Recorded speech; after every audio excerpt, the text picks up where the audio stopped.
지킨다와 손실의 개념을 여러분 이해하셔야 됩니다. 두 번째, 전세 살면 가난해지는 이유. 역전세와 전세 대란 얘기를 좀 해보겠습니다. 제일 중요한 얘기죠, 오늘. 자, 보세요. 최근 뉴스 보셨나요? 집값 내리는데 1억, 2억 폭등 수준의 강남 전세값. 왜? 코로나 사태에 따른 경제 불안으로 혼돈에 빠졌는데 아파트 값은 막 수억 원이 폭락하는데, 이 수억 원 폭락은 제가 말했죠. 가짜뉴스 한번 짚어드렸죠. 그리고 반대로 전세값은 수억 원이 오르는 모양새다. 재건축 아파트 이주가 본격화된 강남은 전세 매물 품귀가 기승을 부리고, 청담 삼익역 단지인 청담 자이 전용 면적 82제곱미터는 최근 전세 시세가 13억에서 14억 5천만 원에 나왔다. 올 1월 같은 면적 전세 매물은 12억 6천만 원이었다. 네. 수억 원이 오르고 있다. 수억 원이 오르고 있다. 여러분, 작년 12월 달에 2020년 부동산 대전망 내용 기억하십니까? 제가 전세에 대해서 이런 코멘트를 드렸습니다. 그거 캡처해서 왔으면 좋은데 캡처를 못 해왔네요. 뭐라고 말씀드렸냐면은 2020년도는 전세에 대한 얘기입니다. 2020년도는 역전세가 끝나고 전세 대란의 문을 열고 들어가는 해이다. 그리고 전세 대란이 본격화되는 해는 2021년도와 2022년도가 될 것이다. 왜 그런 말씀 드렸죠? 기억하십니까, 혹시 여러분? 네. 그 부분 뒤에 다시 한번 짚어볼 건데요.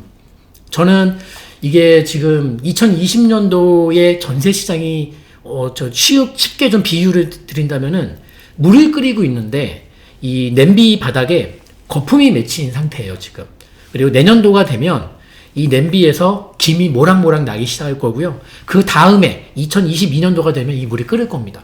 그래서 굉장히 걱정되는 상황이에요, 지금 이 전세에 대해서는요. 그러면 왜 그렇게 보는지에 대해서 근거를 한번 보겠습니다. 지금부터 보시죠. 첫 번째, 전세 수요가 많이 늘고 있어요. 그러니까 어떤 우리 가격이 오르기 위해서는 수요가 늘거나 공급이 줄고, 이러면 값이 뛰지 않습니까? 전세값이 올라간다라는 얘기를 하는 첫 번째 이유는 전세를 찾는 수요 자체가 늘고 있다는 소리입니다. 왜 느는가 봤더니만 분양가 상한제가 약간 이제 연장으로 유예됐습니다만 시행될 거 아닙니까? 분양가 상한제를 기다리는, 집을 살까 말까 하다가 그 로또 청약을 내가 한번 하늘이 나를, 내가 좋은 일을 많이 했으니 하늘이 나를 한번 돕지 않을까?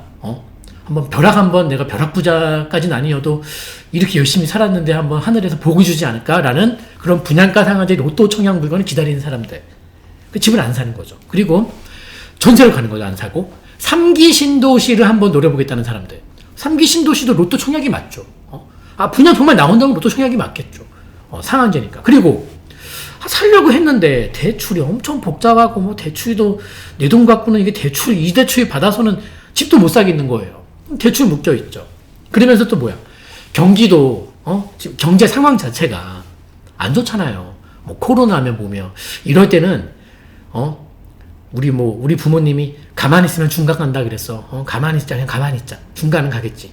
내가 말했지, 중간 못 갑니다. 가만히 있으면 중간 못 갑니다. 상대평가를 자꾸 내려가게 돼 있습니다. 근데 아무튼 가만히 있어보자. 경기도 안 좋고, 코로나 이런 사태가 무슨 집이냐. 이러면서. 또 하나는, 여기 안 적혀 있는데 또 하나는 이거예요. 지금 월세로 계신 분들, 월세로 계신 우리 세입자, 월세입자 분들의 입장에서는 지금 대출 받아서, 대출 금리가 하도 지금 계속 내려가는 추세니까 대출 받아서 전세로 가는 게 무조건 이득이거든요. 네? 그러니까 월세를 살았어. 대출 받기 싫어서. 근데 금리가 엄청나게 내려가는 거예요, 금리가. 네? 그러니까 월세보다 무조건 이득이죠. 고민할 것도 없어요. 대출 받아서 전세 가자. 이러면서 전세 수요가 또 느는 거예요, 이제. 또 느는 거예요, 전세 수요가. 이거예요, 지금. 그래서 굉장히 다양한 이유로 전세를 찾는 수요가 엄청나게 늘고 있는 겁니다, 지금요. 전세를 찾는 수요 자체가 굉장히 늘고 있는 거예요. 두 번째는 공급. 자, 공급 볼게요, 공급. 전세 물량이 줄고 있어요. 이중고네. 수요는 늘고 공급은 내려가고 있으니 이중고네, 이중고. 그럼 봐요. 일단은 첫 번째, 지금 여러 가지 이유인데 가장 본질적인 얘기 해드릴게요.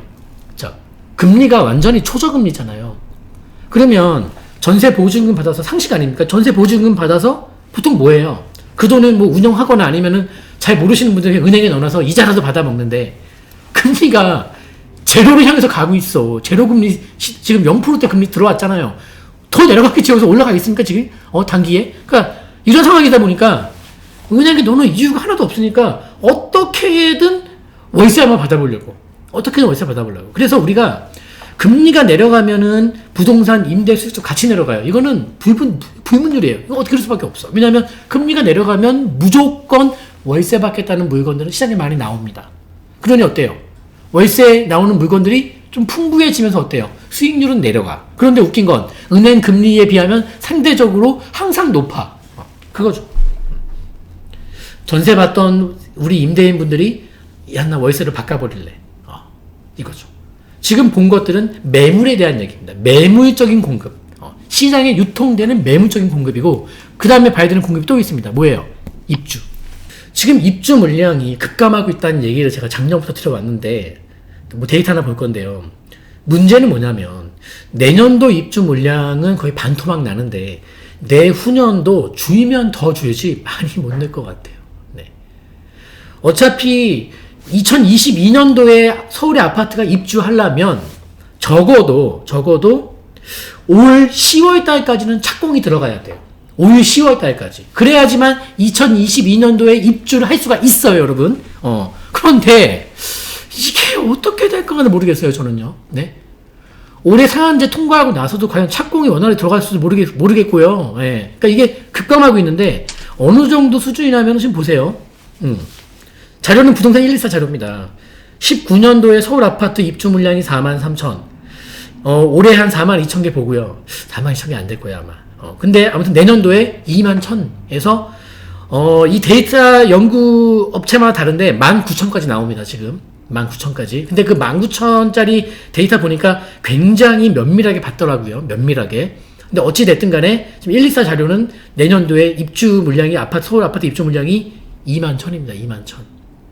그러면 여러분 우리가 예를 들면 헬리옥시티처럼 막 대단지는 5,000세대에서 10,000세대급이잖아요. 21,000가구 입주합니다. 이거 어떻게 하죠? 네? 뭐 어쩌자는 거죠? 2022년도에 아직 안 잡혔죠? 안 봐도 알아 이거. 네. 아마 전 얘보다 작을 것 같아요. 유사하거나. 그러면 내리 2년 연속 전세 물량이 이렇게 입주 물량이 반토막 난다? 살짝 걱정이 되죠? 살짝이 아니에요. 사실 이게 지금. 굉장히 적은 겁니다. 그리고 우리가 또 입주와 연관지어서 먼저 봐야 되는 것 중에 이제 허가 물량과 착공 물량도 보는데, 그러니까 허가받고 착공 이 자료를 봐야지만 입주를 뭐 예상할 수 있죠. 그리고 이제 착공 물량이 더 정확한 수치인데, 그래서 인허가 딱 보니까 어때요? 인허가가 지금 많이 줄고 있어요, 여러분. 네.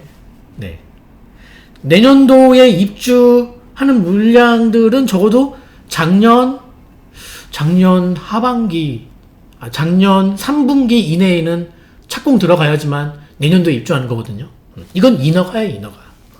급감하고 있죠. 머리 아파지겠죠? 그래서 제가, 올해는 냄비에서 물방울이 맺힌다면 열이 가해지면서 내년도에 김이 모락모락 나고 내후년에 끓습니다. 네, 끓어요. 그래서 이 주제를 잘 보세요, 여러분. 역전세 가고 전세세가 온답니다. 마지막 3기 신도시 입주 전에, 이 얘기는 제가 예전 3기 신도시 처음 나왔을 때부터 얘기한 건데, 3기 신도시 입주되기 전에, 네, 그 전에 서울에서 이 공급에 대한 이 급감기가 올 건데, 그러니까 징검다리 공급 대책이 필요하다는 소리예요, 제 말은. 3기 신도시가 언젠간 입주하겠죠, 언젠가는. 그 언젠가 사이에 그 공백기, 입주 물량 부족에 따른 그 공급 급감의 공백기를 어떻게 대처할 것인지 그 징검다리 대책이 필요한데 없다라는 겁니다. 이거 3기 신도시 재작년에 발표했을 때부터 얘기했던 거예요. 큰일 납니다. 세 번째 겁니다. 세 번째. 전세 살면 가난해지는 이유입니다. 전세 살면 가난해지는 이유 세 번째. 현금 대 실물. 현금 대 실물이에요. 봐요. 네, 안녕하세요. 네, 박병찬의 부자병법의 박병찬입니다. 책이 출간되었습니다. 이 책의 제목은 누나가 되었어요라는 제목의 책입니다. 보이는 이 사진의 친구는 제 딸입니다. 이게 어떤 책이냐면요.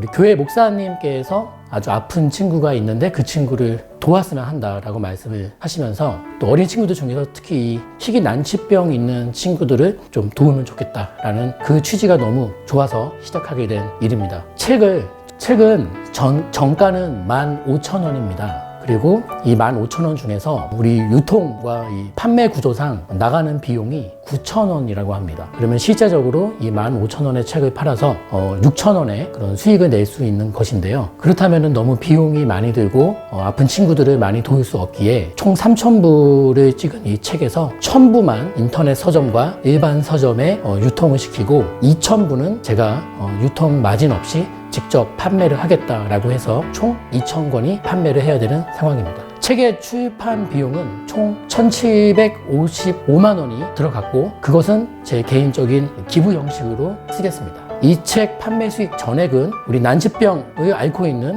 우리 미성년의 어린 친구들을 돕는 데 쓸 생각입니다. 그래서 여러분들께서 도움을 주시고 또 온전히 손길을 베풀어 주신다면 정말 감사드리겠습니다. 자, 그러면 지금부터 도서 구입 방법에 대해서 말씀을 드리겠습니다.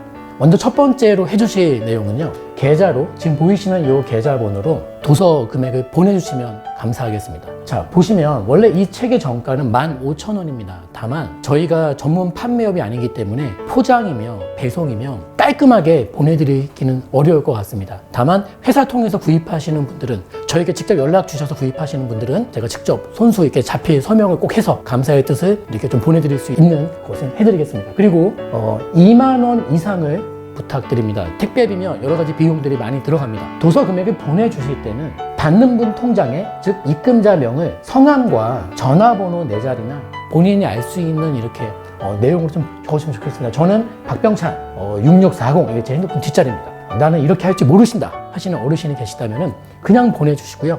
저희 회사로 전화 한 통만 주시면 저희가 혼선이 없도록 응대를 해드리겠습니다.